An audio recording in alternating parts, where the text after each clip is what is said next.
today, you guys, we are going to do a little activity, and it is called creating heaven on earth. So I learned this technique a few years ago. I was at a vision board party, and at the end of the party, we ended up doing this last little activity that I really carried with me every year. So basically, it's called creating heaven on earth. What you're going to do is grab a piece of paper, and over the top part of the paper, you need to write spiritual. And then the rest of it, it can pretty much be whatever order you want it to be, but you want to have additional quadrants, and it's going to be for your emotional, your mental, and your physical life. The reason why I personally like to have spiritual go across the top and like let it take up the whole like first half is because me personally, I think that your spiritual is the most important aspect of this experience. You are a spiritual being having a human experience. So in that first quadrant, I want you to sit and think about what would it look like as a spiritual being to have heaven on earth right now here today.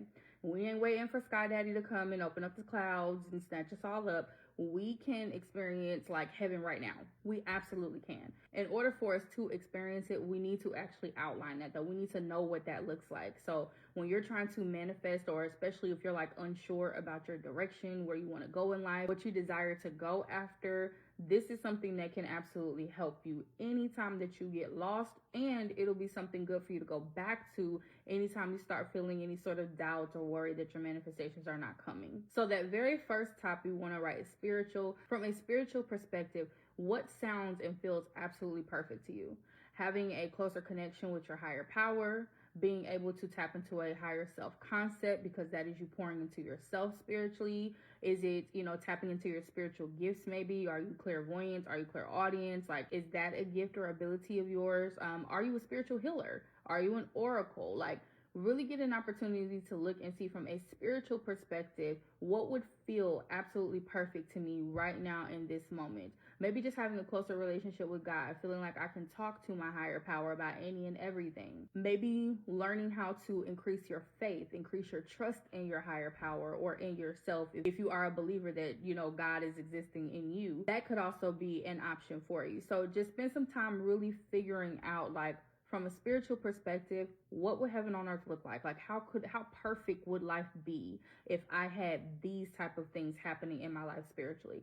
Then I want you to move on to mental. So your mental, that all with the mind, right? So this is where we're looking into our subconscious belief systems. In a perfect ideal scenario, what type of belief system would I want to hold? Where would I want for my mental health to be? Does that look like me going to therapy? Does it look like me healing, childhood wounds?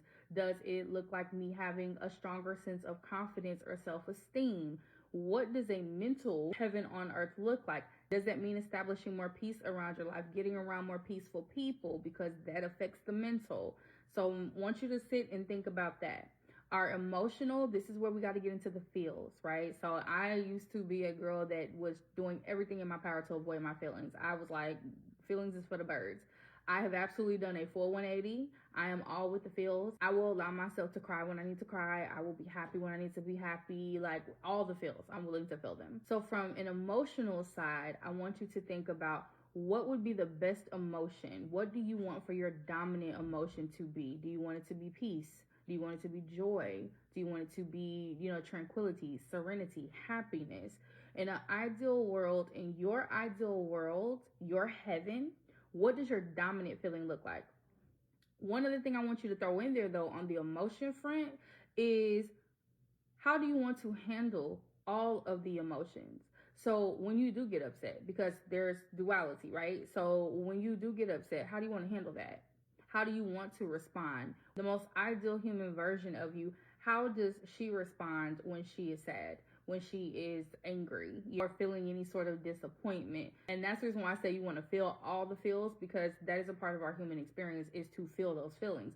But we need to know how to adequately process those feelings, especially when we are creating our environment, because your feelings has everything to do with what you're creating in your atmosphere. If you do not have emotional intelligence, which I'm going to talk about this in a different video, but if you don't have emotional intelligence, that really does put up barriers, unnecessary barriers, to how easy it is for you to bring things and call things into your life. So when you are thinking about the emotions, think about the dominant emotion that you want to hold in your ideal world. But then I also want you to think about, how do I choose to respond when I am feeling those emotions that I don't particularly like to feel. That last one, girl, that last one is the glow up. That last one is that physical. Okay, how do we want to look, honey? Okay, how do you want to look?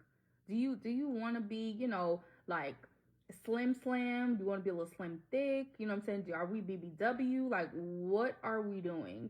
This is where I want you to start envisioning and imagining what is the ideal version of you looking like. How does she carry herself? How is her hair? How is her skin? How does she smell? How is her dress?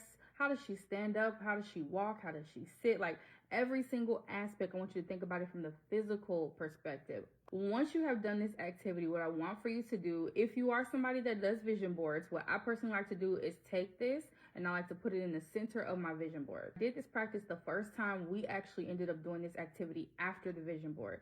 What I started doing as the years progressed is I would do this first, put it in the middle of my vision board, and then I would put all my pictures and sayings and stuff around it. So you can absolutely do that. If you don't really have the time or you don't want to do a vision board, then this is where I want you to take this particular piece of paper and I need you to place it somewhere in your house where you can see it every day. Whether it be on your refrigerator, in your bathroom, on your mirror, on your closet door, wherever it is, on your front door, before you walk out the house, put it there. But just put it somewhere where you have the opportunity to see it every day. Because now that you know what heaven on earth looks like for you, you can start doing things and tailoring your life to embody that. So every day I would take a little piece from every section and I would say, well, you know what? If I know that for me, for example, a part of my spiritual heaven on earth is to be a healer, is to use my voice to help other people, to help people tap into their own inner gods and goddesses. Every single day I'm going to do something to put me in that heaven on earth. My physical, I know that for me, for example, I'm on this little weight loss journey. I'm trying to lose some weight. So that means that I'm going to do something physical. I'm going to partake in yoga. I'm going to go on, walks. Although I frankly hate cardio. Either way, I'm going to do something to move my body. I'm going to watch what I'm eating a lot more. So you can take something from each quadrant and just do something to make sure to apply it to your life. You are manifesting in action, essentially. So this is where when we talk about like inspired action, manifesting is not just about, I get to think what I want to think and then I'll have to do anything. Sometimes you can. Sometimes, listen, you can manifest simply by a thought.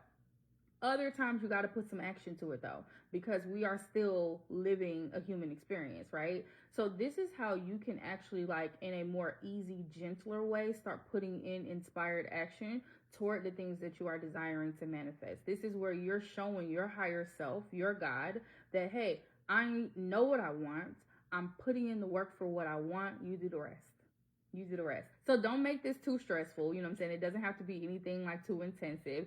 Do it when you're already kind of chill, relaxing around the house, when you're already in thought, when you're already journaling, things like that. But I promise you, once you do it, it's going to provide you with so much more clarity and it's going to give you that confidence to really help you believe that you can manifest whatever it is that you want because you know what you want.